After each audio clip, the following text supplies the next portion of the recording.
projet de résolution portant création d'une commission d'enquête parlementaire sur l'affaire dite Uranium-Gate a été voté ce matin à l'Assemblée nationale. La précision dans ce journal.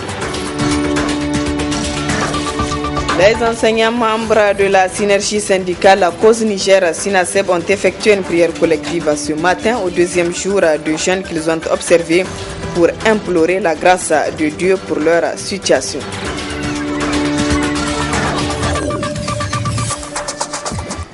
Mesdames, Messieurs, bonsoir, bienvenue à cette grande édition d'information sur la télévision Labari.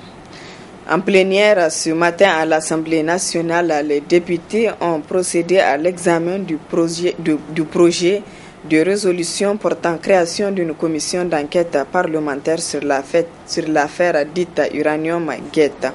À l'issue du vote, 139 voix ont voté pour, 0 contre et 0 abstention. Le reportage est de Nasser Dantofo et chez Bouguisso.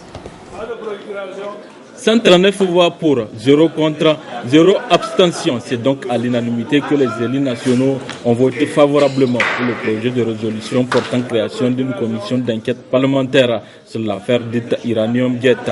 Et cela compte tenu des multiples interrogations des citoyens sur le virement d'environ 200 milliards de francs CFA opérés du compte de la Sopamine domicilié à Paris au profit du compte de la société Optima à Dubaï. C'est dans le souci de la transparence que le législateur a prévu que dans cette commission composée de 10 députés, tous les groupes parlementaires seront représentés. Donc vous avez accès à l'information de façon équitable. Si vous êtes régulièrement présent aux travaux de la commission, il n'y a aucune raison que des informations vous soient cachées si vous-même vous êtes dynamique. Donc, je ne pense pas qu'on puisse anticiper sur le rapport de la commission et dire que ce serait des choses détournées.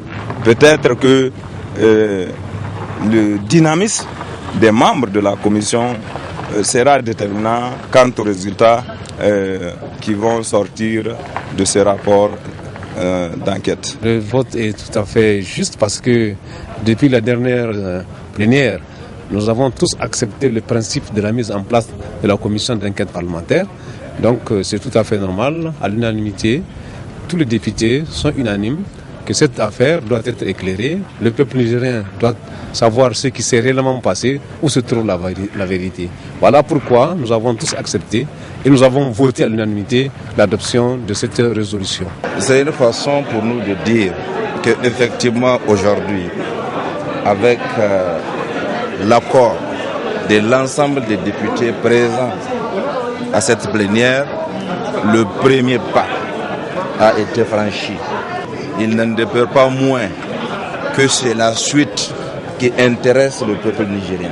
Puisque dans tous les cas, déjà l'accord de principe a été donné par les différents groupes. Il s'agit maintenant de travailler à la manifestation de la vérité et dans les plus brefs délais. Donc nous voulons dire à travers ça qu'une chose est d'accepter de mettre en place une commission d'enquête, une autre est de faire en sorte qu'elle travaille objectivement et dans des délais raisonnables. Ainsi, les membres de la commission sont nommés par arrêté du président de l'Assemblée nationale sur proposition des présidents des groupes parlementaires. Ils disposent d'un délai de 45 jours à compter de la date de sa mise en place pour produire son rapport. Le Niger et l'Algérie ont tenu hier jeudi à la primature la session de haute commission mixte sous la présidence des premiers ministres des deux pays. Plusieurs décisions concernant le développement de ces deux nations ont été prises. Le compte rendu de Hassan Saleh Mustafa et Sadou Doumi. Les travaux de cette session ont duré une journée qui a permis aux deux délégations d'échanger sur plusieurs questions, notamment la sécurité, le transport, la politique, l'économie, la culture, etc. Objectif, renforcer et diversifier la coopération entre le Niger et l'Algérie, mieux promouvoir les principes universels des droits de l'homme et de la démocratie. Les deux pays s'en félicitent. Les résultats auxquels nous sommes parvenus sont éloquents. Le démarrage de cette grande commission augure d'un avenir prometteur. Beaucoup de choses ont été faites aujourd'hui, surtout que beaucoup de perspectives nouvelles ont été tracées avec une vision d'ouverture, une vision de relation d'État à État empreinte d'amitié et de sincérité pour la défense de seuls intérêts des deux peuples. Je crois que c'était ça l'objectif. Je pense qu'on l'a atteint. Les hommes d'affaires se sont réunis, ont conçu leur comité. Personnellement, j'attends beaucoup d'eux. On va les continuer à les booster pour passer à une phase supérieure de relations économiques que sur le plan politique et sur les autres plans relationnels, sur le plan international, entre les deux pays. Le ciel est authentiquement et définitivement bleu. Nous nous sommes bien compris, comme vous avez l'habitude de le dire, et la vision qui se dégage de nos travaux, de nos échanges, est parfaitement cohérente. Une vision stratégique pour nos deux États qui doivent lutter désormais ensemble pour relever les défis nombreux et multiples qui se posent, auxquels nous faisons face. Au terme des travaux, l'ambiance qui a régné, mais aussi des décisions importantes qui ont été prises. Au regard des résultats atteints, des résultats combien riches,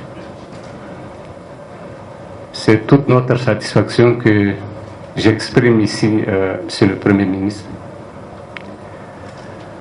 Et les travaux se sont déroulés dans une atmosphère de grande cordialité, de grande fraternité.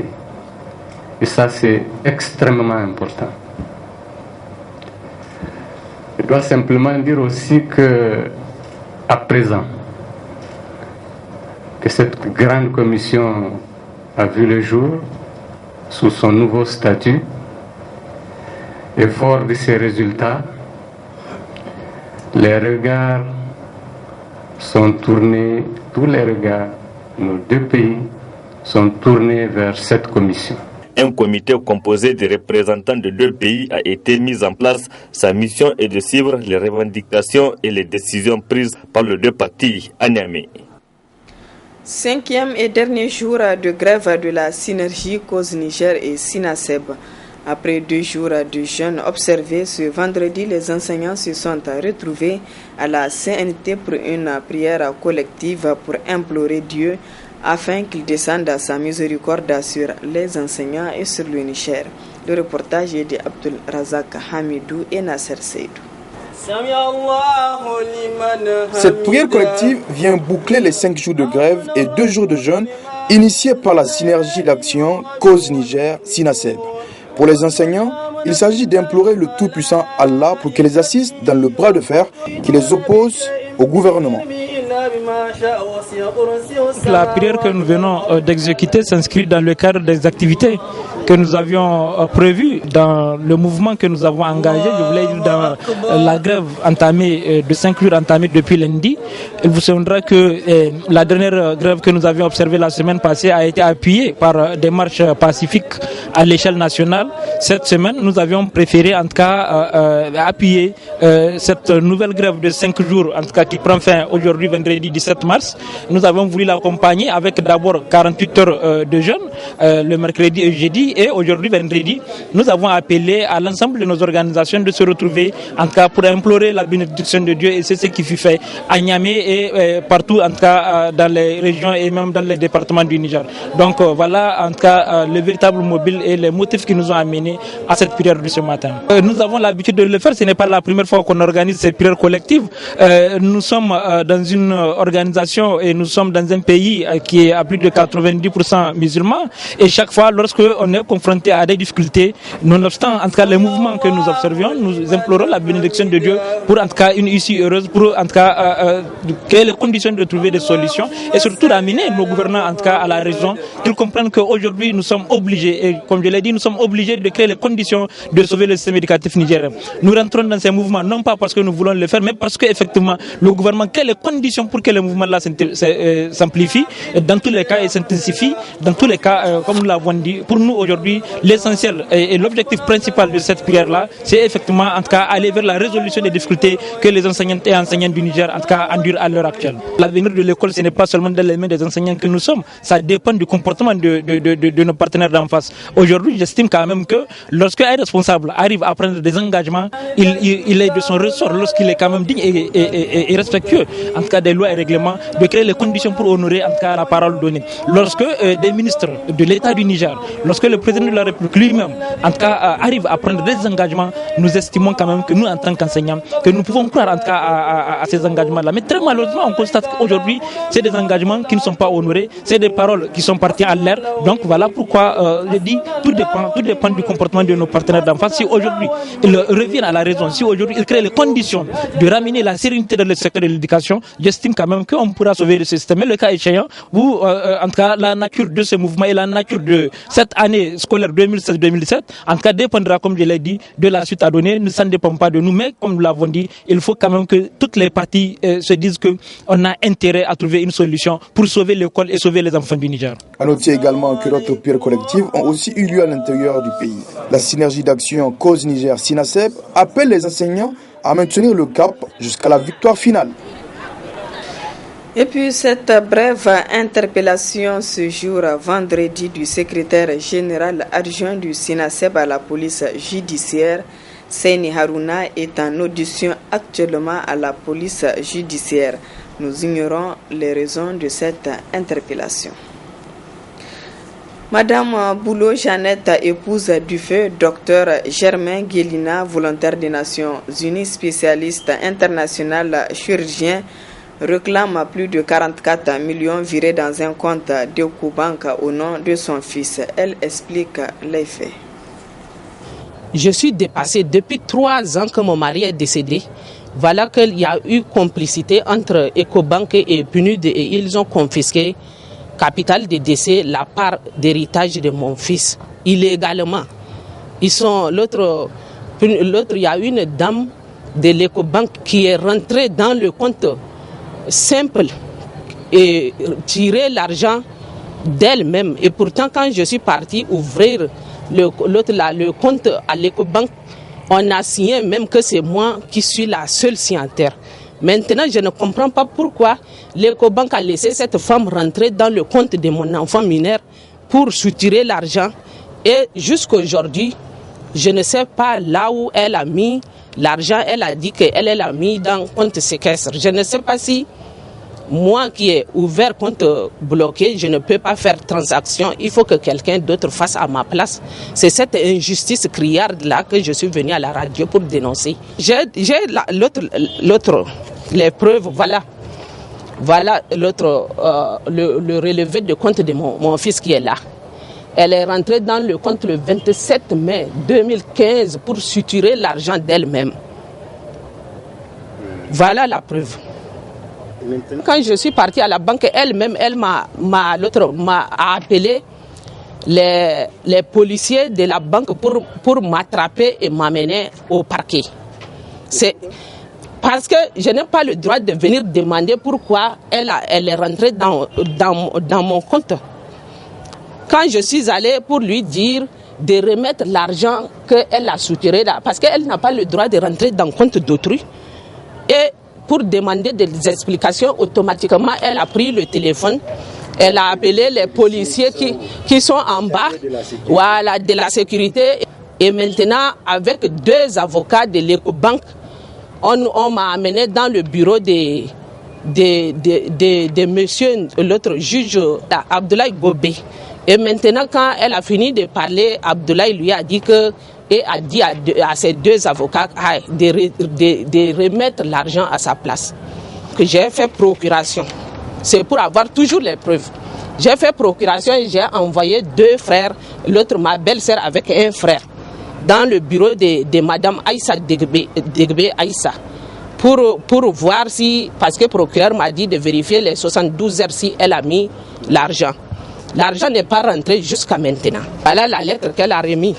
Elle est rentrée dans le compte le 27 mai 2015. Voilà que cette lettre est datée de 1er juin. Et elle a dit que c'est cette lettre qui lui a permis de rentrer dans le compte. Donc je suis revenu voir M. Abdoulaye Goumbé, qui est l'autre substitut des procureurs, et il m'a dit que ça ne peut pas l'autre être vrai. Parce que l'acte est déjà posé le 27 mai 2015. Donc cette lettre ne peut même pas être valable. La somme s'élève à 44 millions quelques. 44 millions, voilà. Oui, 44 millions 477 700 francs. Jusqu'à preuve de contraire, c'est magouille entre PNUD et Ecobank, et ils disent que c'est la volonté des défunts, et l'autre mon mari, et que c'est la clause des Nations Unies. J'ai été là-bas au PNUD dans leur bureau la semaine passée. J'ai dit, ils ont renvoyé mon fils de l'école. Maintenant, je suis là, une injustice criarde, parce que vous êtes puni de personne et Ecobank, personne ne peut vous affronter. Moi, je suis venu pour la clause des Nations Unies qui vous a permis d'ordonner à une tierce personne de rentrer dans des comptes d'autrui, de me donner ces papiers. Et maintenant, de leur propre bouche même, ils ont dit que madame, vous avez raison. Il n'y a aucun papier et que voilà, vous avez certificat de tutelle. Que les 2 choses là suffisent. Que les 2 choses là suffisent pour que personne ne va vous l'autre arracher votre droit. La ville d'Arlit reste cette vieille cité qui a vu le jour grâce à l'exploitation uranifère.